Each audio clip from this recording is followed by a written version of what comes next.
Hello viewers, welcome to my channel online study with Bhavesh. आज के video में हम बात करने वाले हैं हेनरी के नियम पर आधारित एक महत्वपूर्ण प्रश्न जो कि अक्सर 2 नंबर के क्वेश्चन में पूछा जाता है। वो क्वेश्चन ये है कि जलीय जीव गर्म जल की तुलना में ठंडे जल में अधिक पाए जाते हैं, इसका हमें कारण देखना है। तो देखिए यहाँ पर आप क्या लिख सकते हैं, यहाँ पर अब आंसर लिख सकते हैं। यहाँ पर आपको सॉल्यूशन नहीं लिखना है, यहाँ पर आप आंसर लिख सकते हैं। जब आप न्यूमेरिकल क्वेश्चन सॉल्व करते हैं तब यहाँ पर आपको सॉल्यूशन लिखना रहता है और जो आपको आंसर प्राप्त होता है उसके बाजू में आंसर लिखना रहता है। लेकिन यहाँ पर आप सॉल्यूशन नहीं करेंगे, सीधे आंसर लिखेंगे। तो मैं पहले आपको आंसर समझाने का प्रयास करता हूँ। देखिए हेनरी का नियम कहता क्या है। देखिए हेनरी का नियम, हेनरी के 2 नियम थे।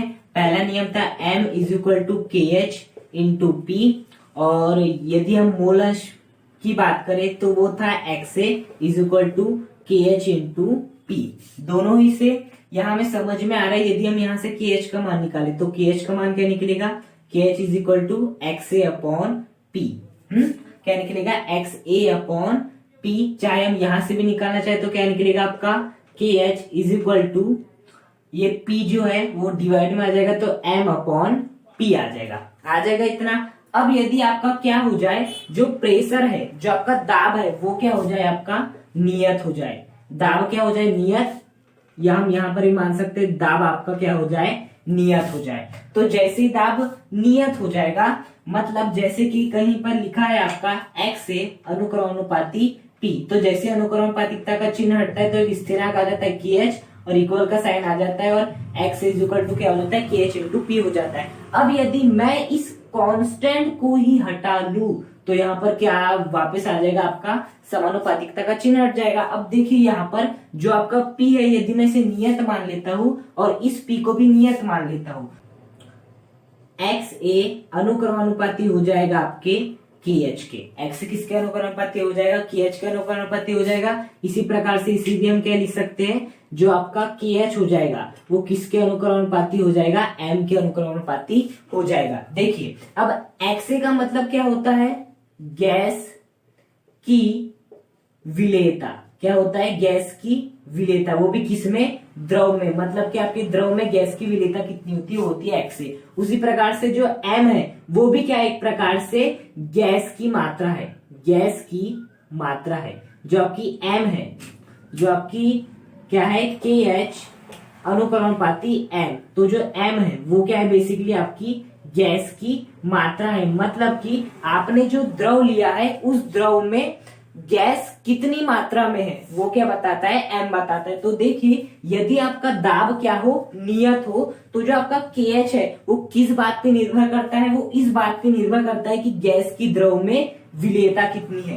यदि गैस की द्रव में विलेयता अधिक है तो KH का मान भी अधिक होगा। यदि गैस की द्रव में विलेयता कम है तो KH का मान भी कम होगा। इसका उल्टा भी सत्य है, यदि KH का मान अधिक है तो XA का भी मान अधिक होगा, और यदि KH का मान कम है तो XA का भी मान कम होगा। उसी प्रकार से यहाँ पे भी यदि KH का मान ज्यादा है तो गैस की मात्रा ज्यादा होगी, गैस की मात्रा ज्यादा होगी मतलब गैस अधिक मात्रा में घुली होगी, और यदि KH का मान कम होगा तो गैस कम मात्रा में घुली होगी, जिसके कारण गैस की जो मात्रा है वो भी क्या देखने मिलेगी, आपको कम देखने मिलेगी। तो देखिए बेसिकली होता क्या है, जो आपका KH का मान होता है, जो बेसिकली जो आपका KH रहता है वो तापमान पर निर्भर करता है। यदि आप तापमान बढ़ाते हो तो KH का मान अपने आप कम हो जाता है। मतलब जो आपका तापमान रहता है वो किसके वो व्युत्क्रमानुपाती होता है, तापमान की। किसके व्युत्क्रमानुपाती होता है, तापमान की व्युत्क्रमानुपाती होता है। अर्थात यदि तापमान बढ़ता है, तापमान व्युत्क्रमानुपाती रहता है आपके KH के।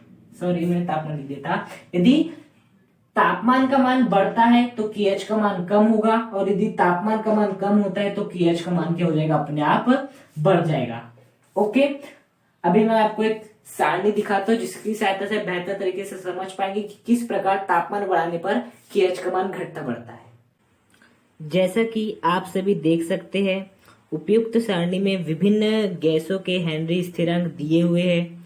उन हेनरी स्थिरांक में यदि हम CO2 का हेनरी स्थिरांक देखें 273 केल्विन तापमान पर, तो वो है 1.4 × 10⁻³ जबकि यही हम 298 केल्विन टेम्परेचर पर देखें तो वो हो जाता है 6.1 × 10⁻5।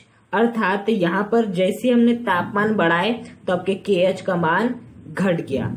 ओके, अब यदि हम बात करें N2 की, तो देखिए N2 में क्या हो रहा है आपका 273 केल्विन तापमान पर जो आपके KH का मान है वो है 1.9 इंटू 10⁻⁵।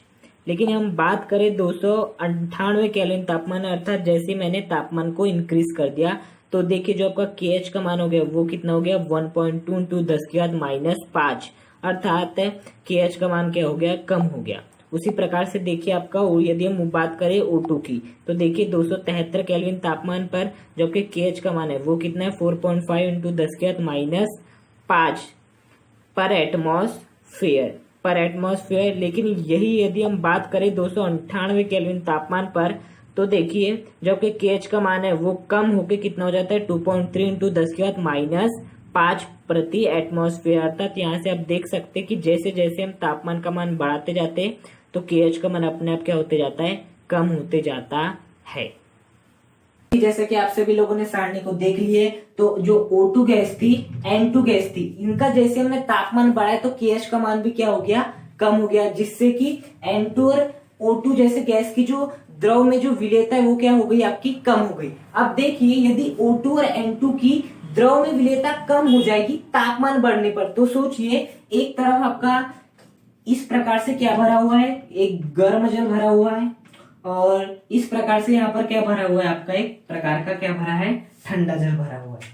कौन सा जल भरा हुआ है, ये है आपका गर्म जल वाला और ये है आपका ठंडा जल वाला।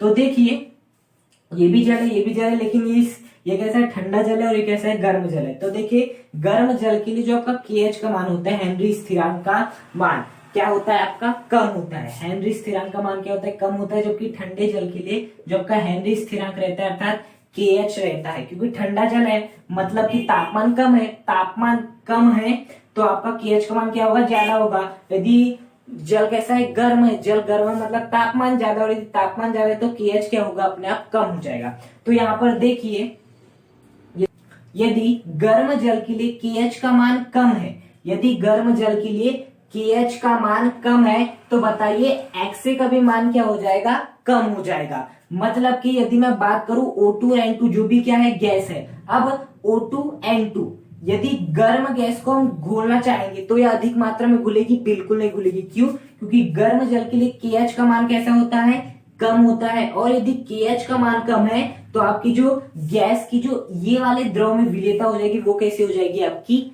कम हो जाएगी। उसी प्रकार से यदि मैं इसकी विपरीत देखूं ठंडे जल में, ठंडे जल में KH का मान कैसा रहता है, अधिक रहता है। यदि KH का मान कैसा होता है, अधिक होता है, तो आपके XA का मान क्या हो जाता है, अपने आप बढ़ जाता है। इसी कारण जो आपकी O2 N2 जैसी गैसें रहती है वो ठंडे जल में आसानी से घुल जाती है, अधिक मात्रा में घुली रहती है, क्योंकि KH का मान अधिक रहता है। KH का मान अधिक है मतलब जो गैस की द्रव में विलेयता है, KH का मान यदि अधिक है तो जो गैस की मात्रा है वो द्रव में वो भी कैसी होगी, अधिक होगी। तो यही कारण है जिस कारण जो जलीय जल रहते हैं वो गर्म जल में कम रहते हैं और ठंडे जल में अधिक पाए जाते हैं, और इसका कारण क्या, आपका हेनरी का नियम है। इसे आप एक प्रकार से हेनरी के नियम के अनुप्रयोग के रूप में भी लिख सकते हैं। हालांकि ये बहुत ही कम बुक्स में पाया जाता है, लेकिन मुझे मिल गया तो मैंने आपको करवा दिया।